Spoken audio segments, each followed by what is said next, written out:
This week on the Wall Street Journal at large, Democrats finally, narrowly, passed their $2 trillion spending plan in the House of Representatives, even as the Congressional Budget Office calculates that it will add significantly to the deficit, and contradicting Joe Biden's claim that its cost is actually zero. Plus, is the FBI targeting parents who are unhappy with what their children are being taught in public schools? And the Biden administration at last comes up with a plan for dealing with inflation. But don't hold your breath. It seems to be entirely about blaming oil companies for raising gas prices. And a House divided. The White House rushes to play down suggestions that there are any tensions at all between Joe Biden and Kamala Harris, even as behind the scenes, it looks as though the knives might be out for the vice president. We'll discuss all this and more this week with our panel, Joe Concha, columnist for The Hill, and Khanna, Democratic Congressman. But first, you'll have read and seen the news over the last few years, all of it. Kyle Rittenhouse is a domestic terrorist. Donald Trump is a Russian agent. Brett Kavanaugh is a rapist. Last year's riots were mostly peaceful. Hunter Biden's laptop was a Russian intelligence operation. Andrew Cuomo was America's greatest governor. Oh, and Donald Trump's Postmaster General was stealing mailboxes. Now, these weren't obscure conspiracy theories cooked up by some crazy anarchist in a corner of the web. These were consensus headline stories reported by pretty well all the mainstream media repeatedly and eagerly recirculated by social media and search companies. All of them, we know, were false. Now, it's true there are falsehoods on the other side. The election was stolen by some Venezuelan operatives. January the 6th was a false flag operation. COVID vaccines are killing tens of thousands of people. But there's a key difference between these sets of falsehoods. It's not just that the big corporate media control most of the conversation. They do. But millions of Americans have already shut out that conversation and don't believe, understandably, almost anything they see now in the mainstream press. The bigger problem is that the people who control these outlets and who dominate the big tech companies want to drive out of circulation anything that doesn't fit their narrative. The buzzword on the left these days is, believe it or not, with no irony, misinformation. They label as misinformation not all the false stories that we've just been talking about, all that Donald Trump being a Russian agent and all of that, but anything that they just don't like. The memory holding of the Hunter Biden laptop story before the election is the model for how they believe information should be judged and processed. Anything that's unhelpful to their view of the world won't just be ignored, it will, if they get their way, never even be seen or disseminated. Given all this, who do we really think are the true purveyors of misinformation? Well, meanwhile, in Washington this week, undaunted by bad polls and electoral setbacks, Democrats pushed ahead with their big spending plans and voted to pass Joe Biden's multi-trillion-dollar Build Back Better plan in the House of Representatives. On Thursday, this came just after the Congressional Budget Office, which scrutinizes bills and estimates what they will cost. On Thursday, the CBO said that Biden's plan will add $367 billion to the deficit over a 10-year period. Now, that despite the administration insisting that their plans were all fully paid for. Now, in the past, Joe Biden has said he would abide by CBO guidance. But in a strange about-face, the administration now seems to believe the CBO's estimates can just be ignored. CBO does not have experience analyzing revenue amounts gained from cracking down on wealthy tax cheats who are taking advantage of every honest taxpayer. Now, Biden's huge social spending bill will face a fight in the Senate, where it's likely to be heavily rewritten, and we'll see how that comes out in the next week or two. Well, let's take it up with our panel, the Hill media columnist and Fox News contributor Joe Concha, and Congressional Progressive Caucus Whip, Democratic Congressman Khanna. Thank you both for joining us. Congressman, if I could start with you. The administration has insisted that this bill is all paid for. We were told the cost was zero. CBO seems to disagree. Now we look like it's going to add quite significantly to the deficit. How can you justify that in these circumstances? It is paid for. As you know, Jerry, inflation is a monetary phenomena. It's if you have too much money chasing too few goods. This will not add to inflation. We won't have to have any more Treasury bonds that the Fed would buy up. It won't increase the money supply. The CBO does not account for the tax enforcement. Larry Summers, who predicted much of the inflation, has said that that could actually generate well more than $400 billion. I trust Summers. I trust the economists. They're frankly much better than the economists at the CBO, and that's the discrepancy in the numbers. Congressman, it does seem like you're willing to pick and choose who you believe according to what you actually want to get done. No, I understood Summers' point. I just thought that the working class really needed help and was willing to see an increase in wages and helping the working class with the stimulus checks. And by the way, Donald Trump added $3 trillion of all of this spending. So it wasn't just Joe Biden. There was $3 trillion under Trump. Then Biden came on and did $1.9 trillion of stimulus checks that Trump had been doing right before. So it was just a continuation of Trump's policy there. Joe, Democrats got beaten heavily in the elections earlier this month. Virginia, they almost lost Virginia governorship. They almost lost New Jersey. They suffered setbacks across the board. Biden's polling numbers are in the basement. Yet they seem to want to press ahead with their agenda. They passed the bipartisan infrastructure plan. Now the House has passed this.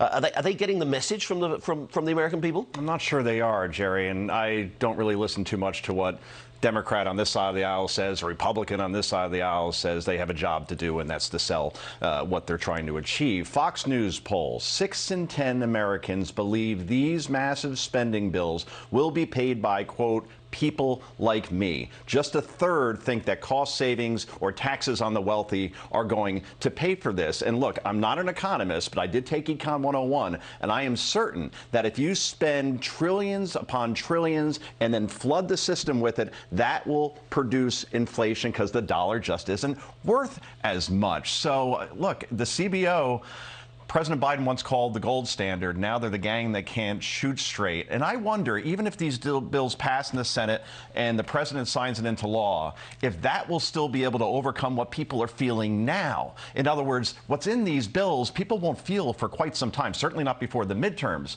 But they will feel inflation. They will feel the supply chain crisis. They will feel crime. They do see what's going on at the border, Afghanistan, and in education, which tipped that election to Glenn Youngkin in Virginia. Congressman, just very quickly, we've got to take a break. All the polling does suggest that your party is not popular right now. Some polls suggest headed for a defeat of historic proportions in the midterms next year.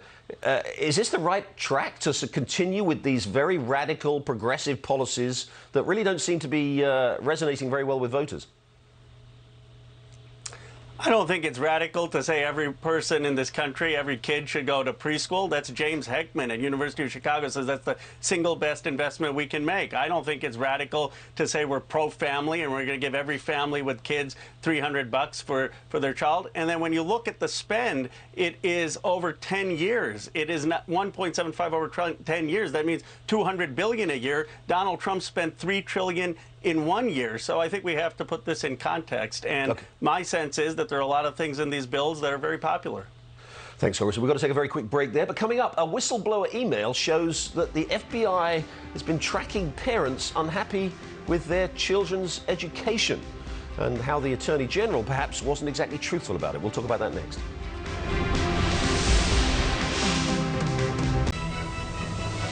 I can't imagine any circumstance in which the Patriot Act would be used in the circumstances of parents complaining about their children, nor can I imagine a circumstance where they would be labeled as domestic terrorism. An internal email turned over by an FBI whistleblower is raising questions about the truthfulness of Attorney General Merrick Garland's testimony last month, which came just one day after that email was written. The memo reveals that FBI personnel were instructed to apply a threat tag to parents who were supposedly raising concerns about their children's education. Are parents being targeted as potentially domestic terrorists because they don't like what their children are being taught?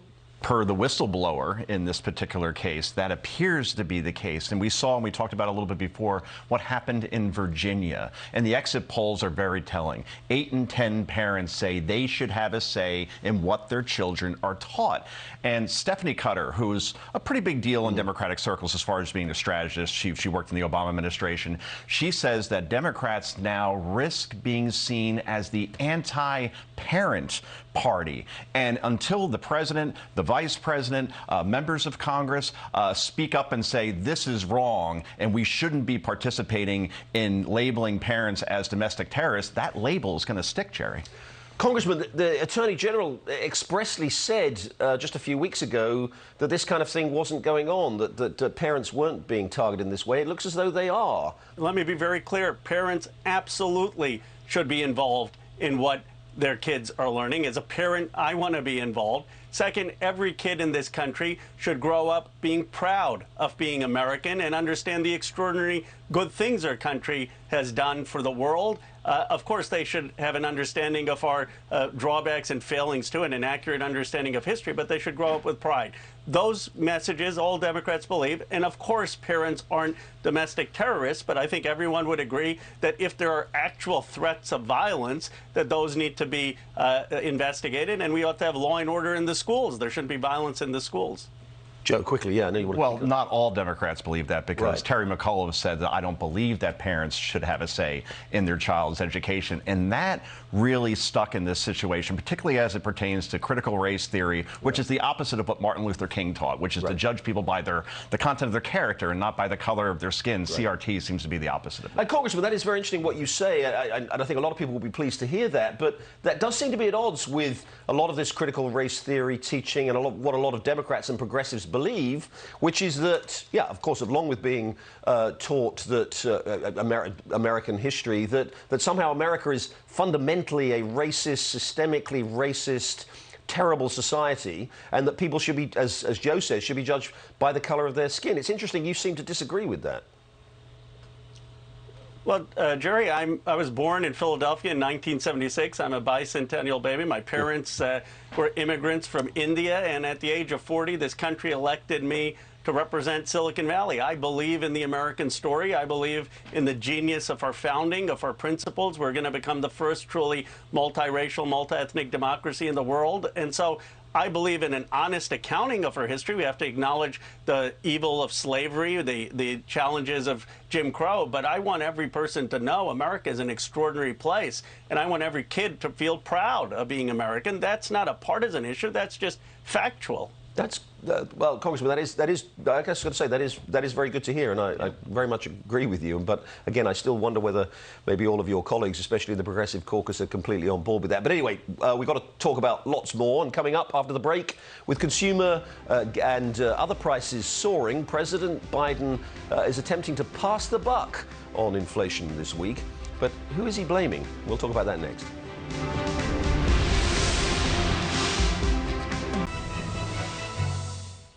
President Biden asked the Federal Trade Commission this week to launch an investigation into oil and gas companies over what he says is mounting evidence of anti-consumer behavior aimed at keeping gas prices high. Is this just another attempt by the Biden administration to deflect attention from the administration's economic failures? Well, let's ask our panel, Joe Concha and Congressman Khanna. Congressman, let me start with you. Inflation is at its highest level for 30 years. Gas prices are indeed surging, energy prices generally surging. The Biden administration is restricting supply there, trying to cut back on domestic oil production. This is just a scapegoating exercise, isn't it? This asking the Federal Trade Commission to blame energy companies? No, let me acknowledge that gas prices are high. I mean, I was back home in California. It was almost $5 per a gallon. I mean, this is hurting folks, and we have to take action. I believe we have to do three things. We have to tap the Strategic Petroleum Reserve. We ought to have a temporary ban on U.S. Exporting crude oil so that the oil is there for our consumers. And third, what the president did, let's have the FTC look into it, which, by the way, President Bush did, President Clinton did. So this is a common thing that presidents do, to have the FTC look into any price manipulation. Do you really think energy companies are price gouging right now?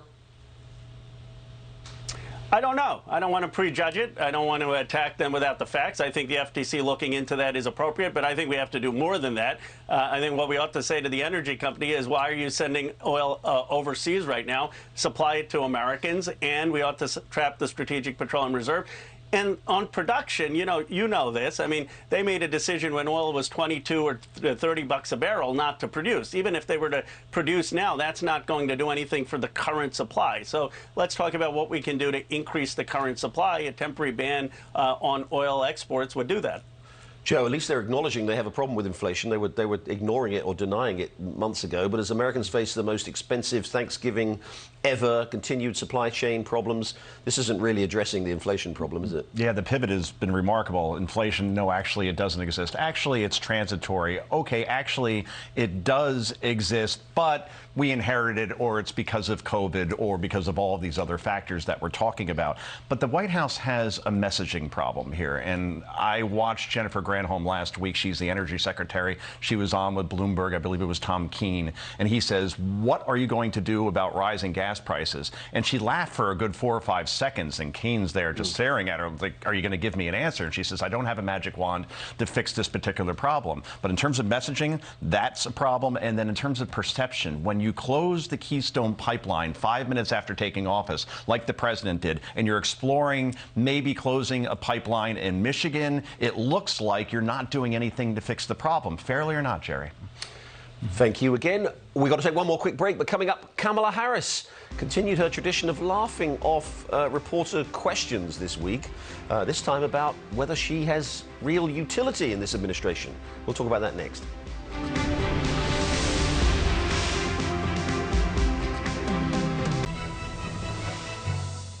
Kamala Harris pushed back on reports this week that she hasn't been very effective in her role as vice president.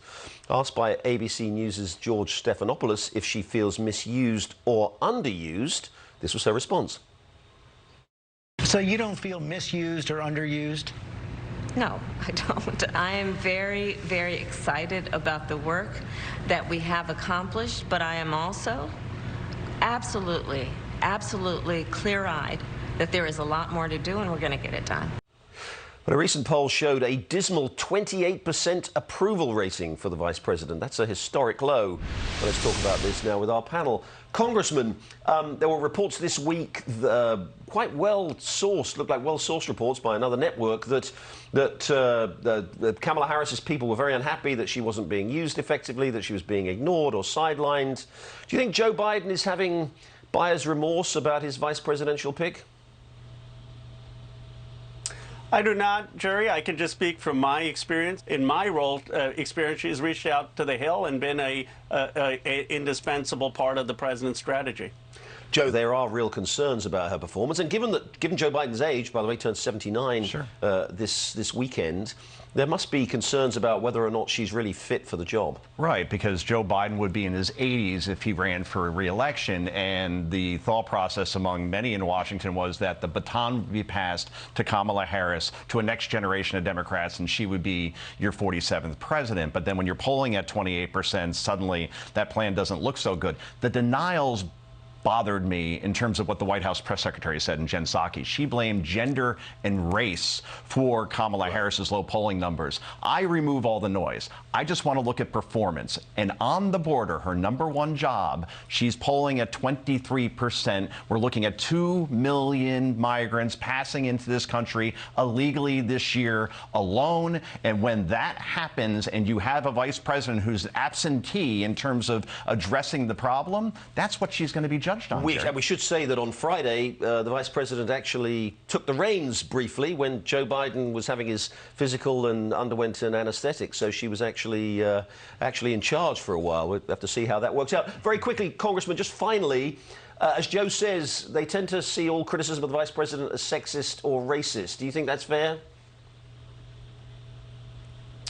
Of course, gender and race play a role, but I would focus on what are we delivering and what coalition are we building. And on the border, we have to be very clear that we're a nation of borders, and we have to make sure that we respect law enforcement there, have a plan there while being a humane country. It's a very difficult issue, and I hope we can move beyond politics to bring parties together to actually try to solve it. Joe, very quickly. I'm just happy the congressman is on. I obviously analyze media, and he comes on Fox a lot when a lot of other Democrats won't, and he makes very sober arguments. So it's great to have a Joe and a Roe here having a civil debate. Would love to see that more. So thank you, Congressman. That is a great note to end on. And yes, Congressman, thank you very much indeed. It. Not all your colleagues grace us with your presence, so we're really grateful to have you, Congressman It's Khanna. my pleasure. And, I appreciate the opportunity. Thanks, Congressman. And Hill columnist, of course, Joe Concha. Well, I'll be back next week with more interviews here on the Wall Street Journal at Large. In the meantime, have a great Thanksgiving. Thank you very much for joining us.